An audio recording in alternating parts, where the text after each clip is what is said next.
기도해 주실 때 국가와 민족을 위하여 기도하는 것은 우리의 사명입니다. 여러분, 국가와 민족이 얼마나 중요한지 지금 느끼지 못하고 있지만 우리가 우크라이나나 또 팔레스타인이나 이러한 나라였다고 생각한다면 얼마큼 전쟁이 힘들고 또 도움의 손길이 얼마나 중요하다는 것을 깨닫게 돼요. 사람은 입장을 좀 바꿔놓고서 생각해보면 금방 이것이 얼마나 감사한지를 알 수가 있습니다. 그래서 새벽에도 국가와 민족을 위하여 기도하자라고 타이틀을 잡았는데 그 타이틀을 잡아서 플러스 1명이라도 더 새벽에 기도할 줄 알았는데 역시 기대에 전혀 못 미쳐서 마이너스 2가 되더라고요. 플러스가 될 줄 알았더니 세계의 평화와 국가를 위하여 기도합시다 그랬더니 마이너스 2 나오던 분들도 왔다. 자, 그래서 참 가슴이 답답하더라고요. 이제 포탄이 몇 번 떨어져 봐야 아이고 살려주세요 하고 이제 뭐 주님 앞에 나오려는지. 여러분, 인간이 얼마나 무지한지 몰라요. 얼마나 무지하고 완악한지 몰라요. 나에게 직접적인 문제가 생기면 살려주세요 하나님 앞에 하고요. 나와는 관계가 없으면은 들로 산으로 여기저기로 쾌락과 즐거움을 찾아다니는 게 사람이에요. 사람이 얼마나 간사한지 모릅니다. 그래서 하나님의 말씀을 통하여 우리가 어떻게 하면 주님의 뜻을 이룰 수 있을까? 라고 하는 것을 계속적으로 기도하고 회개하고 입장을 바꾸려고 생각해서 내가 저희들 같으면 얼마나 힘들까? 이런 것들을 생각해 보면서 그리스도의 사랑을 전하는 것이 바로 우리 예수님 믿는 사람들인 줄 믿습니다. 여러분, 이스라엘과 팔레스타인의 무력 충돌이 아직 수그러들지 모르고 있습니다. 러시아 우크라이나 전쟁 종전될 기미가 보이지 않고 있어요. 우크라이나는 더군다나 울상입니다. 지금 굉장히 울상이에요. 왜? 지금 미국의 차기 대통령이 유력한 후보가 바이든이 계속되지 않고요. 지난번에 대통령을 했었던 트럼프 대통령이 지지율에서 월등히 앞섰어요. 그래서 이 바이든 정부가 이어질 것이 아니고 트럼프가 이제 다시 차기 대통령이 될 것이다 라고 하는 이러한 결과들이죠. 이러한 소식들이 다 전해지니까 우크라이나로 지원하던 지원을 점점 줄이고 있습니다. 미국에서. 우크라이나는 지금 무기들이 지원되지 않고 물자나 이런 것들이 지원되지 않으니까 울상이에요. 그러다 보면 이제 지원의 손길이 끊기면 저들도 이제 포로가 되겠죠. 러시아에. 세계의 전쟁과 기근과 전염병은 끊이지 않고 있습니다. 여전히 인류를 위협하고 있어요. 지구의 허파라고 하는 아마존이요, 강이 마르고 있고 그로 인해서 또 강과 나무들이 메말라가고 있어요. 중국에는 얼마 전에 알 수 없는 전염병들이 급격하게 늘고 있다고 하는 소식이 들립니다. 여러분, 이러한 인류의 재앙이 어제 오늘의 재앙이 아니에요. 그럼에도 불구하고 말씀드린 바와 같이 이것이 나와 직접적인 관계를 느끼지 못하면 우리도 마찬가지예요. 아이고 뭐 그건 거기나 전염병 돌라 그래나 나와는 상관이 없다. 나와 상관이 없는 일이라고 생각하며 역시 먹고 마시고 장가가고 쾌락을 일삼는 사람들이 너무 많아요. 세상에. 우리나라도 예외는 아닙니다. 여러분, 이것이 계속 누적되다 보면 하나님이 반드시 벌을 내리시게 되어 있어요. 이게 성경의 기본 원리입니다. 러시아, 우크라이나, 이스라엘, 우리나라랑 가까운 나라예요. 수교도 많이 하는 나라예요. 처음에는 이 나라들이 어려움을 겪으니까 우리가 기도해야 되겠다, 평화가 오기를 염원해야 되겠다라고 그런 안타까운 마음을 가졌는데요. 이게 벌써 1년이 지나고 2년 되고 이러니까 무감각해졌어요. 전쟁이 나나 보구나. 그 사람들이 죽든 말든 뭐 상관이 없어.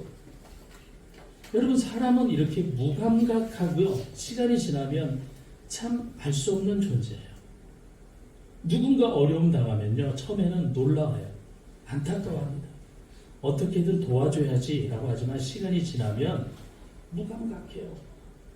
안 도와줍니다. 이게 인간의 한계예요. 어려움 당하는 사람에게는 처음에는 도움의 손길이 이렇게 있습니다.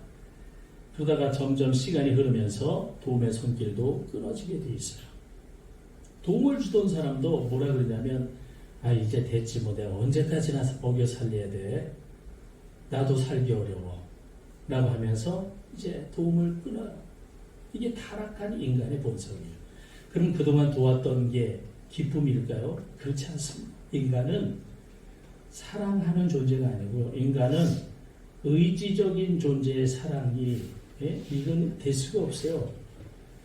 하나님만이 의지적인 사랑을 하는 것이고요. 인간은 그냥 감정적인 사랑을 하게 돼요. 감정적인 사랑은 사랑을 할 때는 좋은 것 같지만 반드시 아픔을 주게 되어 있고요. 반드시 상처를 주게 되어 있습니다. 그 인간이에요. 그러니까 인간은 다 죄를 입게 되어 있습니다.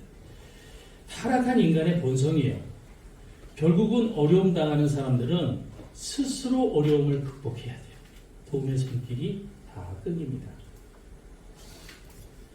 난치성 질환을 앓고 있는 가정에 처음에는 이제 도움의 손길들이 뭐 이렇게 옵니다. 그러다가 시간이 지나면 점점 끊겨요. 결국 그 문제는 그 가정이 안고 가야 하는 문제예요. 당연히 그렇게 돼야 되겠지만 여러분, 그 가정이 무슨 난치성 질환자가 있는 것은 그 가정이 무슨 철천지 하나님 앞에 큰 죄를 지어서가 아닙니다. 하나님의 입장에서 보면 인간은 누구나가 하나님의 영광에 이르지 못해요. 똑같아요. 다 죄입니다. 어려움을 겪는 가정은 특별히 하나님 앞에 죄를 지어서 겪는 게 아니야.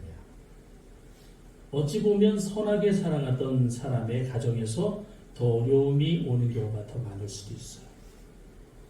세상을 살다 보면 특별한 어려움을 겪는 것이 이게 남일이 아니구나 라는 것을 깨달을 때가 있습니다. 다른 사람이 겪고 있는 어려움을 나라고 해서 겪지 말라는 법이 없기 때문이에요. 그렇게 생각하면 늘 하나님께 우리는 감사하면서 어려움에 있는 사람들을 도와야 되는데 사람은 말이죠. 자기에게 직접적으로 어려움이 닥치기 전까지는 남의 어려움이 나와 상관이 없다고 생각을 합니다. 어려움이 직접 닥쳐봐야 도움을 주는 손길이 얼마나 감사한지 그제서야 알게 되는 거예요. 여러분, 이런 모습은 교회에서도 똑같습니다. 세상이 그렇고 교회도 똑같아요. 교회가 어려움이 없을 때는 부담 없이 교회 다녀요. 밥 주는 거 밥 먹고, 뭐 놀러 가자면 놀러 가고, 예배 드리자면 드리고. 그런데 교회가 점점 어려워지면요, 부담스러워. 그래서 힘을 합쳐서 이것을 극복하자라고 하기보다도 교회를 떠나요. 부담 없는 교회로. 교회를 향한 헌신도 하나님을 향한 충성도 나 살기 바빠 이러면서 떠나요. 예배는 드려도 그만 있지, 안 드려도 그만 있지, 이렇게 생각합니다. 여러분, 예배 열심히 드린다고 뭐 떡이 생겨 돈이 생겨 그런 게 아니라는 것을 이제 하나씩 하나씩 뭔가를 이제 느끼면서 예배도 소홀히 해요. 예나 지금이나 변함없이 맡겨진 일에 충성하고 예배에 최선을 다해 교회를 섬기고 예배를 드리고 하나님 나라가 확장되기를 기도하며 헌신하는 사람을 그래서 교회에서 점점 찾아보기가 어렵습니다. 시간이 지나면서 예배는 점점 빠지고 헌금 생활도 겨우 뭐 애들 과자값 주는 정도나 헌금하고 교회가 유지가 됩니까? 이렇게 믿음의 열정이 식어가는데 교회가 부흥될 수가 없죠. 내 살기 바쁜데 교회가 어찌 어려움에 처하지 않을 수 있겠습니까? 각 가정마다 어려움이 오면 가장 먼저 교회에 대한 헌금 줄이고 헌신도 줄이는 거예요. 이 시대 교회가 어찌 이렇게 되는데 계속 존재할 수가 있겠습니까? 서양에 있는 먼저 교회가 들어왔던 교회들이 왜 점점 사라져갑니까? 우리도 후발주자예요. 달라지는 게 없어요. 점점 어려움이 오면 교회에 관한 것들을 다 줄이는 거예요. 교회가 어떻게 살아남아요? 이런 현상은 이 시대에만 적용되는 게 아닙니다. 인간의 본성은 예나 지금이나 똑같아요. 달라지지 않았습니다. 하나님보다 죄를 더 사랑하고요. 남에게 베푸는 것보다 받는 걸 더 좋아합니다. 이게 죄성이에요. 이 인간입니다. 이라는 모습이 베드로가 살던 시대도 다르지 않아요. 사람들 역시 죄를 좋아합니다. 베푸는 것보다 받는 것을 더 좋아했어요. 사람들의 본성입니다. 오늘 본문에 보니까 내 것보다 남의 것을 우선시 여기고 예수님 사랑을 나누는 선행과 구제를 심히 마음을 다해 하던 여인을 소개하고 있어요. 그 여인의 이름은 다비다입니다. 다비다. 외우지 못할 수는 없어요. 성도 다요, 끝도 다요. 다비다. 비만 외우는 거예요. 다비다. 여제자인데요. 이 다비다라는 뜻은 암사슴이라는 뜻이 있어요. 암사슴. 그러니까 암사슴이 눈이 아름다운 암사슴. 이런 뜻이 다비다. 오늘 36절에 보니까 욥바에 다비다라는 여제자가 있으니 그 이름을 번역하면 도르가라. 선행과 구제하는 일이 심히 많다니. 다비다는 히브리식 이름이다. 도르가는 헬라식 이름이에요. 같은 이름이에요. 두 명 나와서 얘기하는 거.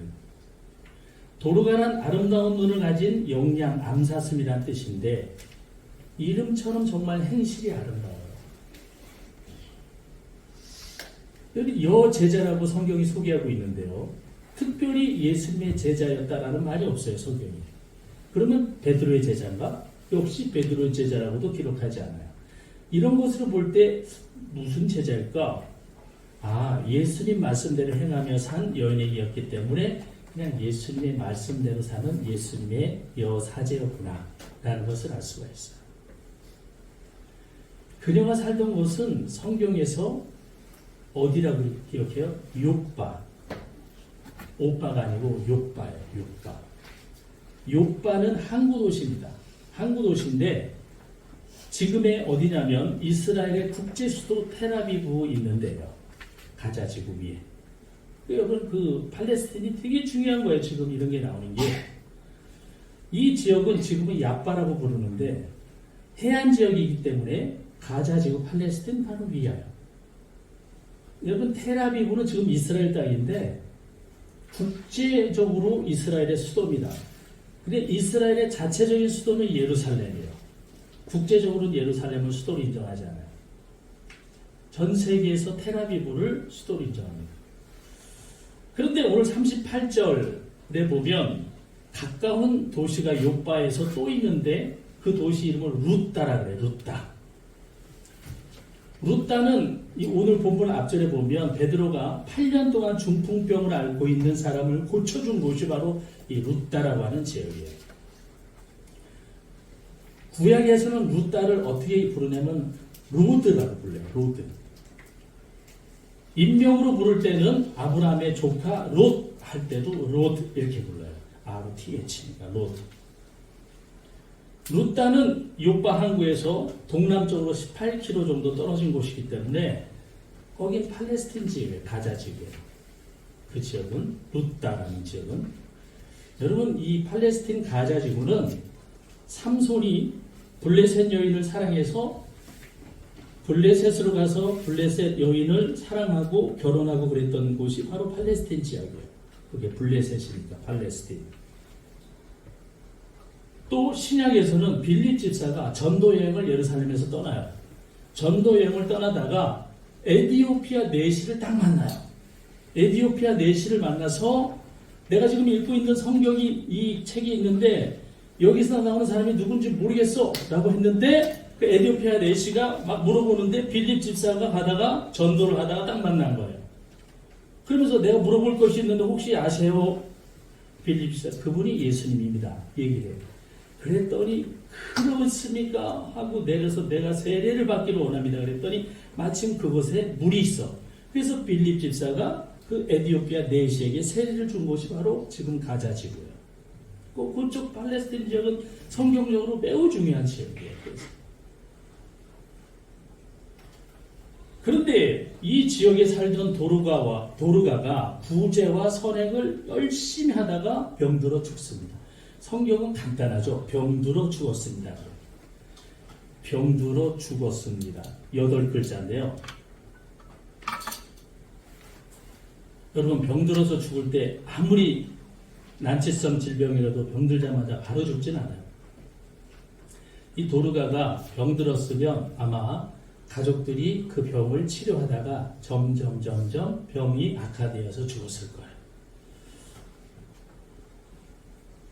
그렇다면 중병에 들었던 도르가는 보호자에 의해, 가족에 의해 돌봄을 받았을 것이에요. 구제와 선행을 많이 한 여인이었기 때문에 집안이 가난했을 거예요. 다 퍼다줬기 때문에. 가족은 죽어가는 도르가를 보면서 얼마나 슬펐겠어요. 근데 본문을 보니까 가족이 안 나와. 가족이 안 나오고 누가 했냐면 성경은 과부라고 표현해서 과부 이러면 별로 이렇게 어감이 안 좋잖아요. 근데 성경적인 표현이 과부예요. 이 과부들이 많이 모여서 이 과부들이 베드로를 불러요. 베드로요, 도르가가 죽었습니다. 와주세요. 하고 불러요. 보니까 베드로 곁에서 이 과부들이 울고 있는 거예요. 울면서 뭐라 그러냐면, 베드로요, 이 속옷은 이 도르가가 내게 지어준 것이고, 이 겉옷도 도르가가 내게 지어준 일 하며 모든 과부들이 도르가가 자기에게 주었던 옷을 보이면서 이가 이렇게 구제와 선행을 열심히 하던 여인입니다. 우리가 이에게 은혜를 입지 않은 사람이 없습니다. 하며 울며 그냥 베드로에게 고백하는 거예요. 그런데 보니까 베드로를 청해놓고 죽은 도르가를 어디다 두었냐면 꼭대기 다락방에 두었어요. 시체를. 여러분, 엘리베이터가 그 당시에 있는 것도 아니고 여인들이 꼭대기 다락방까지 시체를 옮긴다는 건 쉬운 일이 아니에요. 여인들은 그럼에도 불구하고 꼭대기 다락방에다가 이 시신을 옮겼어요. 이 다락방이라고 하는 것은 헬라 말로 휘페론이라고 해서 가장 높은 곳이에요. 가장 높은. 그러면 가장 높은 곳이면 어디예요? 다락방이죠. 왜 이 사람들은 그냥 시신을 그냥 1층에 두지 꼭대기로 데려갔을까요? 이스라엘의 장례 문화는요, 1층에 문을 열면 거실이 쫙 있고요. 그냥 안방들이 이렇게 있는데 거실 앞에다가 시신을 놓게 돼 있어요. 그래서 들어오는 사람이 이렇게 조문을 하기 편하게 1층으로 들어가면 여기서 조문을 하는 거예요. 방에다가. 그런데 1층 로비에 시신을 두지 않고 꼭대기층에 갖다가 놓은 것은 왜 그랬을까? 이 사람은 시신이 아니다. 이 여자는 시신이 아니다. 여전히 우리와 함께 사랑하는 여제자다. 라고 하는 그런 마음을 가진 거예요. 여러분, 다락방이라고 하는 것은 구약시대에 보면 엘리야가 한 여인의 죽은 아들을 살려낸 곳이기도 합니다. 다락방은 열왕기상 17장에 나오면 엘리야가 그 아들을 달라고 하여 그 여인의 품에 받아가지고 거처하는 다락방에 올라가 침상에 누이고 내려가서 그 어머니 주인에게 이르되 보라 내 아들이 살았다. 이렇게 해서 살린 곳이 어디냐면 다락방이에요. 다락방은 이 히브리 말은 엘라야예요. 엘리야랑 비슷해요. 엘라야인데 이것도 역시 어떤 뜻이냐면 다락방 이런 뜻이 아니라 계단이에요. 계단. 그리고 꼭대기. 그리고 뭔가 이렇게 높은 곳을 향하여라는 뜻이 이 엘라예요. 자, 그러면 이 사람들이 볼 때에 가장 높은 곳, 계단을 타고 가장 높은 곳이 어디겠어요? 다락방이에요, 다락방. 다락방 이렇게 기록된 게 아니라 그냥 엘라야, 제일 높은 소망을 향해 제일 꼭대기에 올려다 놓은 거예요. 소망이라는 거야, 소망. 근데 이 엘리야뿐만이 아니라 열왕기 하에 4장에 보면 엘리사라고 하는 사람이 또 나와요. 엘리야의 제자입니다. 엘리사가 이게 뭐 이렇게 왔다 갔다 하다 보니까 그 사람이 엘리사 선생님이 왔다 갔다 하다 보면 힘드니까 우리 위에다가 방을 하나 만들어 드립시다. 해서 만든 곳이 다락방이에요. 우리 가곡도 있잖아요. 우리 집에 제일 높은 곳, 조그만 다락방은 클 수가 없죠. 꼭대기 올려놨는데 이때도 마찬가지 이 여인이 엘리사에게 꼭대기식의 다락방을 줬는데 다락방을 이게 선물로 주니까 엘리사가 고맙습니다. 당신이 이맘때 아들이 있겠습니다. 아들이 있겠다고. 아들이 있어요. 그랬더니 아들이 자랐단 말이에요. 근데 어느 날 아들이 죽네. 그랬더니 이 여인이 엘리사를 찾아가서 누가 아들을 달라 그랬냐? 왜 갑자기 아들을 줘서 이런 어려움을 겪게 만들었냐? 하면 엘리사에게 뭐라 그래요? 엘리사가 와서는 그 아이를 어디로 데려가냐면 역시 다락방으로 올라가요. 열왕기하 4장 21절에 보면 그의 어머니가 올라가서 아들을 하나님의 사람의 침상 위에 두고 문을 닫고 나와. 이 여인도 마찬가지 침상에 자기 침상이 아니고 엘리사가 묵고 있는 그곳까지 시신을 또 갖고 가. 말씀드렸죠? 여인의 아들을 살리려고 한 것은 엘리사는 엘리야가 사람을 살렸다는 소문을 들어 알겠죠. 근데 소문을 들어서 다락방에 옮겨서 그곳에서 살렸다라는 소문을 들어 알겠죠. 그냥 그 소문을 들은 것과는 무관하게 내 아들이 살아나야 되겠다 라고 하는 이런 믿음을 가지고 1층에 있으면 시체로 취급을 해서 장례를 하는 것이지만 아니다. 내 아들은 꼭대기에 소망을 향하여 가야 되겠다. 그 꼭대기로 가는 거예요. 여러분 이런 것은요 모든 어머니들이 가지는 자식에 대한 강렬한 생명의 소망이에요. 어떤 어머니들이라도 내 아들이 이렇게 되면 3층이 아니라 30층이라도 끌고 올라가. 소망을 향하여. 그게 어머니들이에요. 이 어머니들이 체력이 좋아야 돼요. 항상 체력단련 좀 잘하시고. 모든 어머니들에게 이런 강렬한 소망이 다 있습니다. 여러분 예수님의 제자 베드로가 이 엘리야와 엘리사가 두 명이 죽은 아들을 살려내죠. 이런 것을 본 것처럼 예수님의 제자 베드로도 예수님과 함께 있을 때에 예수님이 죽은 사람을 살려내는 걸 여러 봤어요. 십자가에서 부활하시고 하늘로 승천하여 올라가신 다음에 내가 성령을 너에게 선물로 보내노라. 예수님이 보내셔요. 그때에 마가의 다락방에 베드로와 120분 성도들이 성령을 선물로 받아요. 그리고 그 성령님을 의지해서 베드로도 예수님의 행하시던 모습을 떠올리며 지금 그대로 죽은 시신을 넣고 그대로 하는 거예요. 예수님이 하던 것을 본 그대로 하는 거예요. 그러자 도르가가 살아납니다. 베드로가 어떻게 하냐면 베드로가 다비다야 일어나라 그런다. 다비다야 일어나라. 어디서 많이 들은 것 같죠? 다비다야 일어나라. 누가복음 8장에 예수님이 회당장의 딸이 죽었다는 것을 보시고 가서는 뭐라 그러냐면 딸이 죽은 딸에게 아이야 일어나라 그런다. 아이야 일어나라. 그랬더니 그 영이 돌아와 아이가 일어나 예수께서 먹을 것을 주라. 먹을 것을 주라. 이것을 본 그대로 똑같이 베드로도 도르가야 다비다야 일어나라 했더니 일어나.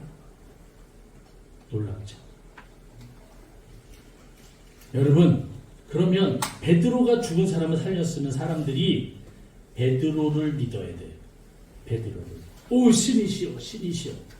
베드로를 믿어야 되는데 오늘 본문에 보면 베드로가 죽은 다비다를 살려내니까 그때서부터 사람들이 주를 믿는 사람들이 더 많아졌다고 하고 있어요.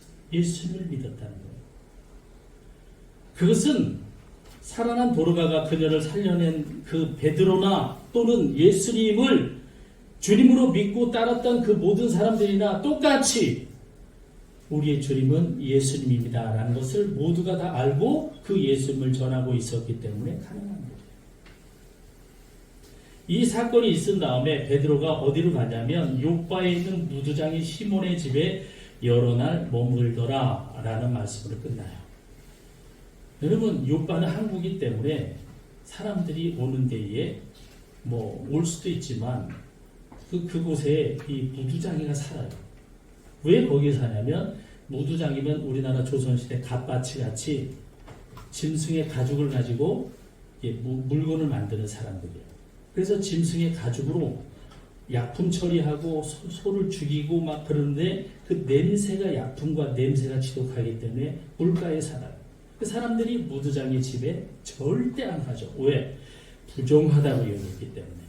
부정하기 때문에 그 사람과 터치해서도 안 되고 그 사람과 밥을 먹어서도 더더욱 안 되고 그 사람과 말도 안 해요. 터치를 안 한다는 거예요. 그런데 얼마나 웃긴지 아세요? 그 사람이 만든 가죽 제품은 잘 팔려요. 손을 안 대고 가죽 제품을 만듭니까? 이게 사람이 얼마나 이상한 이유를 배반적으로 삽니까? 그걸 전부 손으로 만들었는데 그 사람에게는 근처도 안 가고 그가 만든 물건은 불티나게 사고. 이게 인간이에요. 무두장이 시몬의 집에 가서 베드로가 삽니다. 그리고 그 9장 뒤에 있는 스토리가 너무 재밌어요. 사도행전. 여러분, 죽은 사람을 살려냈어요, 베드로가. 자칫 잘못하다가는 그 놀라운 일을 한 것 때문에 교만해져서 하나님한테 버림받을 수가 있어요.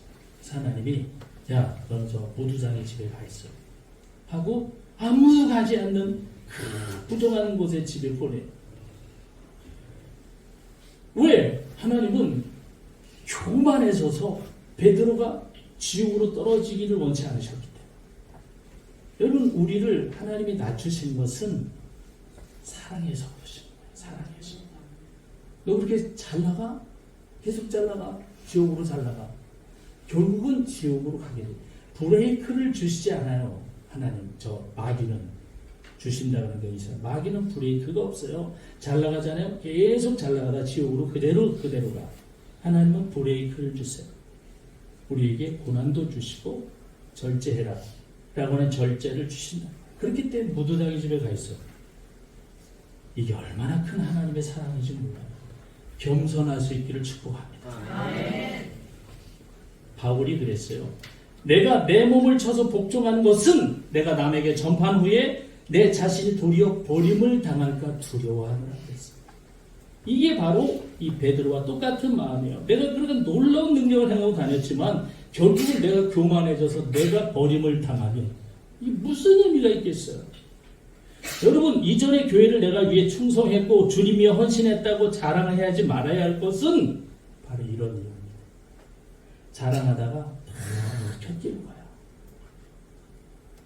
구제와 선행을 심히 많이 했던 도르가도 다시 살아난 체험을 통해 구제와 선행이 사람을 예수님께로 인도하는 건 아니구나 하는 걸 깨닫게 돼요. 여러분, 여러분들이 누구에게 도움을 많이 줬다고 해서 그 사람이 예수님 믿지 않습니다. 절대 안 믿어요. 그것과 그건 별개야. 도와준 건 도와준 거고 예수님 믿는 건 또 별개야. 사람은 이렇게 완악합니다. 그렇다고 우리가 예수님 사랑을 입은 우리가 구제와 선행을 안 할 수는 없는 거예요. 우리가 주님의 사랑을 입었는데 내가 이렇게 사랑을 해도 저가 예수님을 믿지 않을 수 있다는 거 알아도 사랑할 수밖에 없어요. 중요한 것은 우리의 구제와 선행이 사람을 예수님께로 이끌 수 있는 게 아니라 성령님께서 직접 그들의 영혼을 이끌어 주셔야 되는 줄 믿습니다. 이거를 하려는 거야, 이거를. 네가 그렇게 수고해서 그 영혼을 주님께 이끌 건 아니야. 그래서 우리는 뭘 해야 되냐면 기도하는 거야. 구제와 선행으로 전도하고 뭔가 열심히 있는 일 해서 전도하려고 하는 것처럼 어리석은 일은 없어요. 그러면 실족해서 나빠져. 내가 열심히 도와주고 그랬는데 어떻게 교회를 안 가고 주님 안 믿어? 다 자빠져. 성령님께서 역사하시도록 우리의 믿음이 예배의 자리에서 기도하고 하나님 저 영혼을 부탁합니다 하며 간절히 기도해야 되는 줄 믿습니다. 이러한 영적인 밑바탕이 없이는 구제와 선행은 그저 울리는 꽹과일 뿐이에요. 한두 번 이벤트를 통해서 사람을 교회로 잠깐 오게는 할 수 있어. 뭐 준대. 빨리 와봐. 오게는 할 수 있어, 한두 번. 그러나 그 영혼이 예수님을 만날 수 있도록 하는 것은 우리가 하나님 앞에 엎드려서 그 영혼을 위하여 기도하는 일밖에 없어. 우리가 주님 만나기 어떻게 해줘요? 그래서 우리는 예배를 소중히 여겨요. 예배를 가볍게 여기면서 구제와 선행으로 뭔가 해보겠다고 하는 그런 열심을 가지면 안 돼요. 여러분, 예배는 안 나오면서 교회 와서 매번 이렇게 와서 교회 돌보고 이런 거는 절대 아닙니다. 우리는 먼저 예배를 통해 내 영혼을 주님께 의탁하며 많은 영혼까지 주님께 맡기는 믿음의 사람들이 되어야 될 줄 믿습니다. 이 말씀을 드릴까 말까 고민을 많이 했는데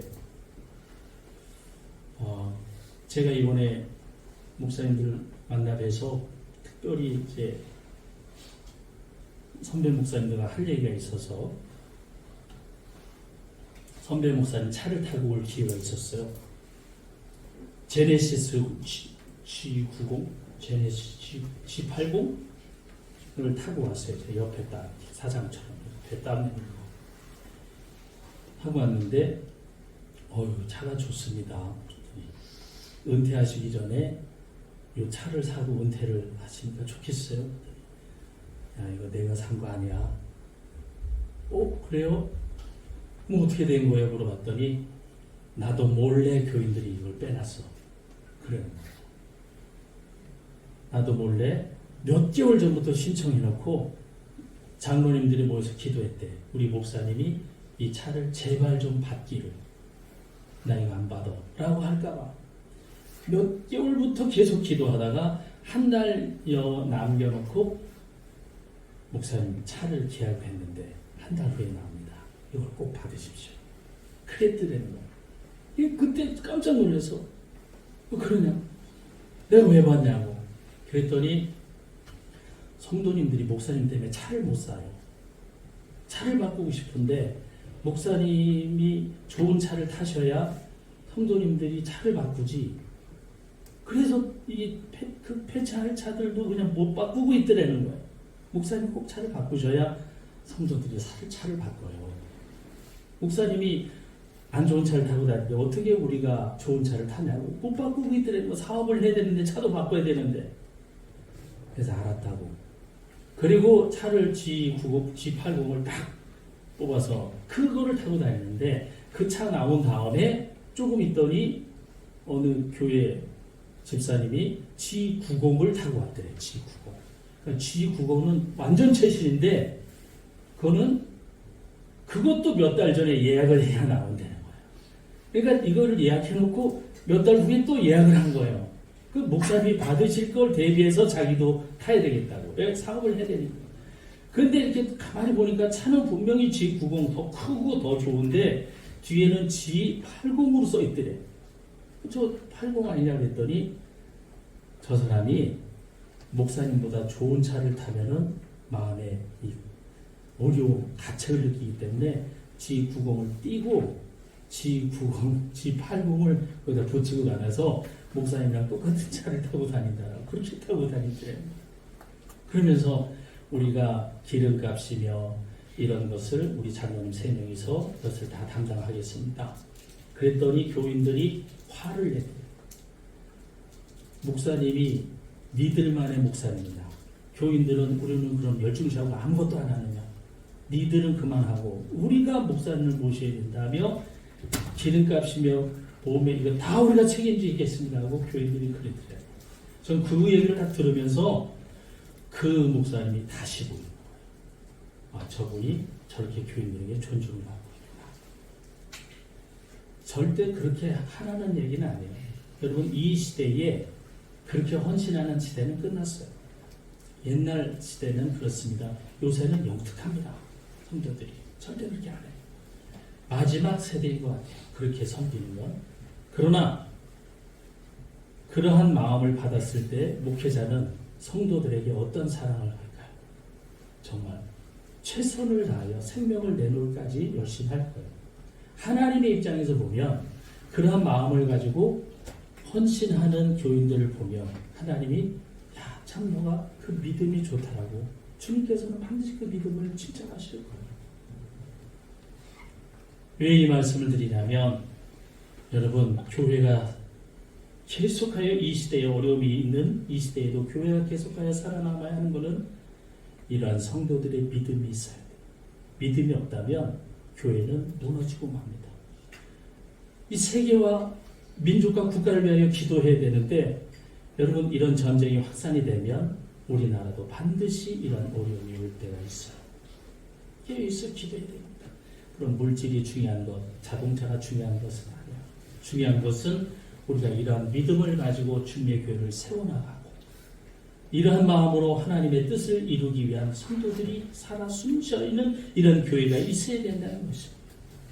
여러분, 뭇 영혼들이 영적 뒷받침으로 해서 예배하고 기도하고 그들을 향해 나아갈 때 전도자를 향하여 우리가 구제와 헌신으로 나가는 것보다 먼저 그 영혼을 위하여 뒷받침으로 기도하고 그 영혼을 하나님께 맡길 때에 성령께서는 그들의 마음속에 들어가십니다. 우리가 하는 게 아니에요. 그래서 오늘 말씀처럼 놀라운 일을 행하심으로 많은 사람이 예수님께로 돌아오는 능력의 사건을 반드시 볼 그런 일들이 이루어날 것을 믿습니다. 여러분, 성령님의 역사가 저와 여러분 가운데 그리고 길가비 교회 가운데 그리고 대한민국 모든 교회 가운데 이러한 놀라운 성령님의 역사가 일어날 수 있기를 간절히 주님의 이름으로 축복합니다. 하나님,